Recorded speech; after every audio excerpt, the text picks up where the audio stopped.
Welcome to the Now Show. In continuation of our series on their expectations and actions for the year 2019, today's episode is going to be geared towards the young adults. And co-hosting with me today are three young adults who have agreed to be part of this show. I have Peter. Thank you, Ma. Toby. Thank you. And Tabby. Thank you for having me. As we discussed earlier, we're going to be talking about, your experiences and what the thoughts and actions for the new year should be for the young adult. So, can we hear from you what you think? Thoughts and actions for 2019.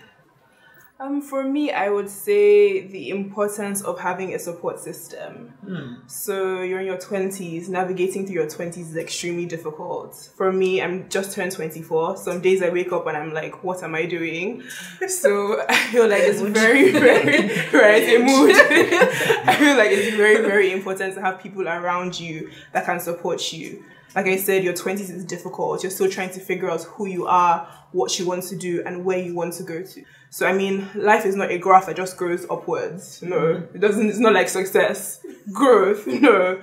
Everyone has different experiences. Everyone attains the level of success that they want to at very different times. True. So it's very, very important to have people that will be there for you to celebrate your successes when you have them, but also to guide you and help you when you have those downtimes or those setbacks. So I think for me, that's something that is really, really important for everyone to have and every young person to have. Because even when you're going through bad times, there are other people that have gone through similar things as well that can help you and that can support you. So having a support system is definitely key. Thank you. And Toby? Okay, so I just finished my master's and I've been job hunting. So what I majorly experienced throughout last year was job rejections, and that was a very difficult introduction into adulthood for me because I feel like nobody really prepares you for that. So no one tells you how frequent disappointments will be, and they don't give you. You don't really have the tools to deal with disappointments in a healthy way. But based on my experience, I feel like I have learned three main things. So the first one is the fact that life is cyclical in nature. Like, it's not going to be all good all the time or all bad. It's going to be a mixture of both. So I find comfort in the fact that life is just a mixture of both things. So that gives me some level of comfort when dealing with disappointment. And secondly, I think that it's important to think about how you interpret your disappointments as well. So as opposed to seeing it as, oh, I'm such a failure, I see it as another opportunity for me to grow and improve. Because for me, personal development is very important. And if these disappointments are pushing me to where I'm supposed to go to, then there's a purpose for them. So I try to get the purpose from it.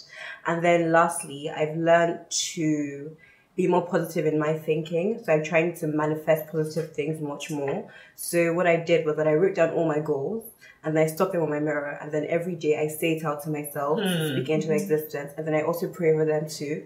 And that gives me a sense of, that gives me a sense of purpose and gives me like a sense of hope when I feel down, and it genuinely lifts my spirits. And I feel like doing this may lift yours too, so you should try it. So your faith is very important. Okay. So Peter. Oh, okay. For me, it's just be responsible for life. I mean, life can't just happen to you. You just cannot just wake up and anything will happen to you. You must be responsible for your actions. I mean, your actions. As I for a young man, I was going in life just like a disaster going to happen. I didn't find myself. It's easy to just be in a world. I mean, so big that if you shout, you can't hear yourself scream. Nobody's even wanting to listen to you. Nobody wants to really hear what you want to say. And in this generation where you find just little people who want to listen to you. And are you sure with the parents are not waiting to hear? I mean, it depends on the kind of parents you have. Some of our parents grew up in environments where daddy is that master there and then mom, so it's so hard to get yourself together, and you just are allowed to find your life by some means. I mean, you succeed on it, but I mean, you must be intentional about life. Live like daily. Wow. Yeah, there's something you said about sometimes being a disaster waiting to happen, and just started making me think about mistakes. And us as young people, we have made mistakes. We make mistakes. No one grows through life without making mistakes.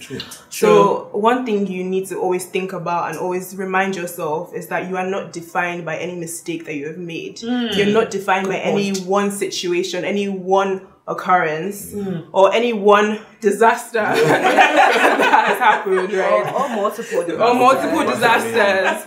I mean, a mistake is actually in itself not making a mistake.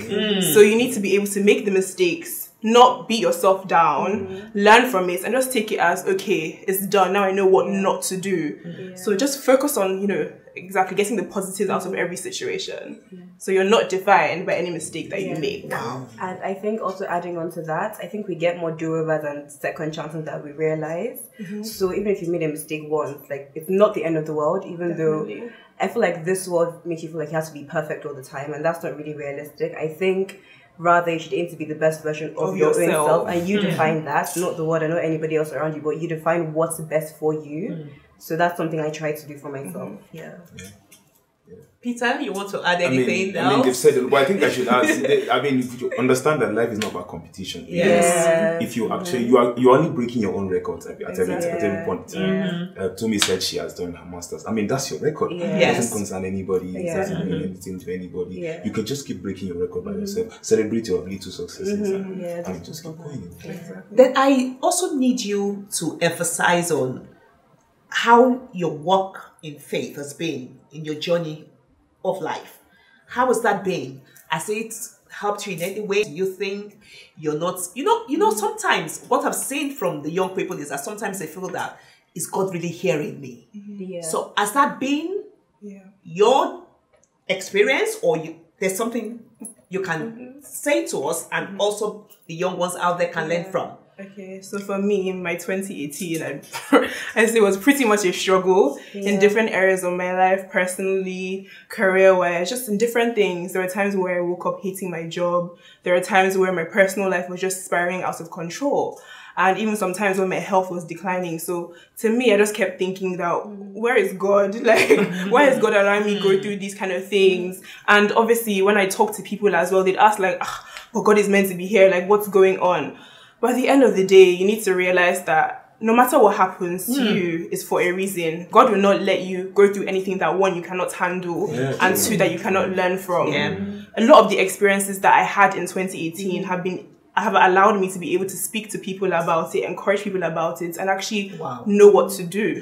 Like, someone cracked a joke one time. I don't really think it's a joke, actually. They said that they think I'm going to be a counselor, like different areas. So I feel like the different experiences that I went through where I was doubting God or questioning God have actually allowed me to have that experience to be able to give other people advice.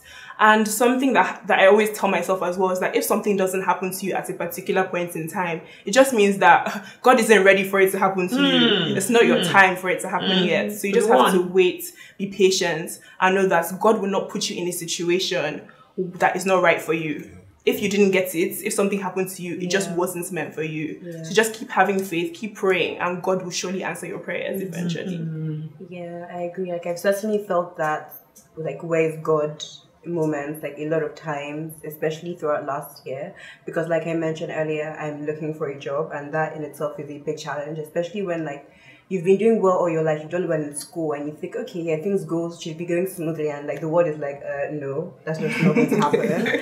So I certainly felt, where is God a lot of the time, and I feel like it's pushed me to want to get to know God more, because you can't trust what you don't know. So for me, I'm trying to read my devotionals more and really just read my Bible more and get to know God even more, so that I really understand His place in my life and His purpose for me. And what I just pray now all the time is that God should just show me what His purpose is for me, and He should give me direction in my life. I don't want to go where God cannot protect me. I remember my mom sent me something when I was upset about getting a rejection, and it said, God won't take you to where His favor won't cover you. And that really, really spoke to me, and that's really, really stuck with me. So whenever things don't work out, I just think, okay, well, God won't take me to where His favor won't cover me. So I'm just thankful, even though it's sad and it hurts. It's painful, because I just try and find solace in that, and that helps me. Okay, so I think I can wear Tomi's shoe a bit. I've job hunted for a very long time, and it's like, okay, so there's no God anywhere. let's just live our life. But you see, so I was telling somebody last week that I was born some 20 years ago, but I started living in 2018.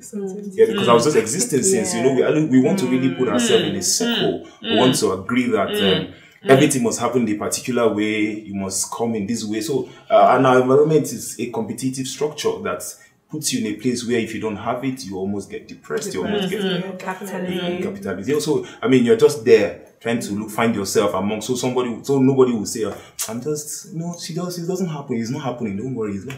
But God has helped me through it.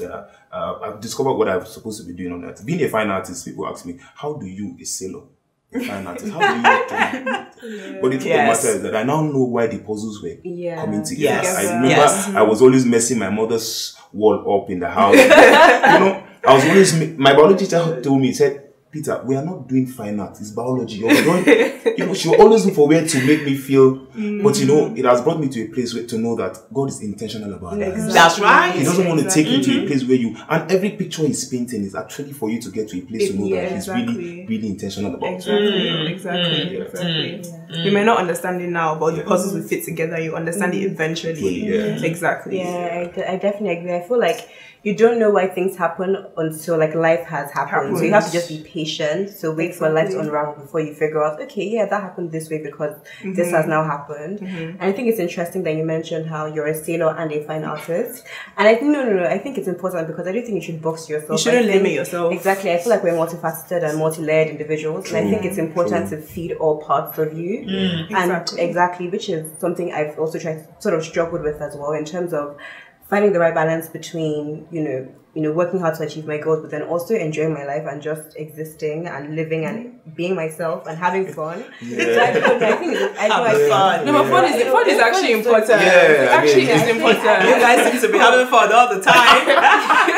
But life is for living. Life is short, so you should have fun as well. Yeah, so I'm trying more to be more intentional about having fun as I am intentional about, okay, I must get a job. Like having fun and having some downtime and hanging out with your friends is also important to make you feel like alive. Because if you're just in your room, you know, writing job applications, like it's depressing. So have fun. A good balance. Okay. No, I think I like that fun part of it. It helps you ease some bad blood and energy and stress. Yeah, exactly.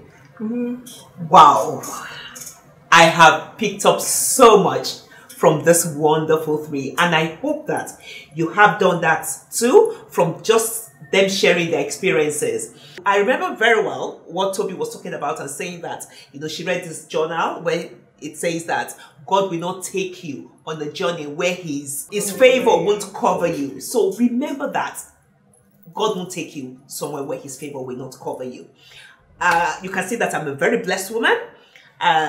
Peter is my spiritual son, and Tammy and Toby are my lessons from God. Thank you so much for being on the Now Show. And I hope you've had as much fun as I have had. Thank you very much. And I hope when we call you again, you will be on the Now Show, because I'm sure the young people out there will want to hear from you again. Thank you. Thank you.